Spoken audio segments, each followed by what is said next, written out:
வணக்கம் வியூவர்ஸ். இப்போ நம்ம பார்க்க போகிற ரெசிபி மீந்து போன இட்லியில் உப்புமா. இட்லியை உரித்து வச்சுருக்கிறேன். அதுக்கு தேவையான வெங்காயம் 2 எடுத்துக்கேன், கொஞ்சம் காஞ்ச மிளகாய், கருவேப்பிலை.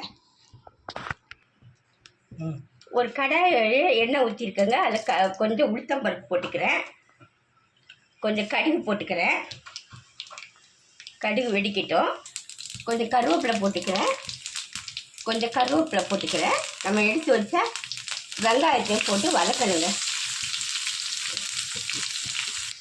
இப்போ கொஞ்சம் உப்பு தூள் போட்டுக்கிறேன், கொஞ்சம் மஞ்சள் தூள். ஏற்கனவே இட்லியிலேயும் உப்பு இருக்கும், அதனால் லைட்டாக போட்டுக்கணும். போட்டு ஒரு கிளறிட்டு எடுத்து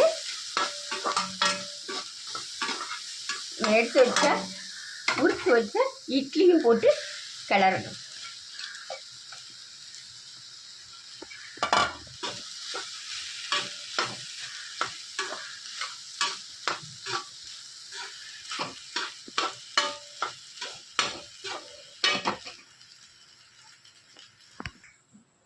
பாருங்க, நல்ல கிளறி விட்டாச்சு. உதிரியாக வந்துச்சு பாருங்க, பார்க்கவே அழகாக இருக்கு பாருங்க. இந்த மாதிரி இருக்கும்போது இறக்கிற வேண்டியதுதான். பாருங்க, இட்லி உப்புமா ரெடி. இந்த வீடியோ பிடிச்சிருந்தா சப்ஸ்கிரைப் பண்ணுங்கள், ஷேர் பண்ணுங்கள், லைக் பண்ணுங்கள். அடுத்த வீடியோட சந்திக்கின்றேன். நன்றி, வணக்கம்.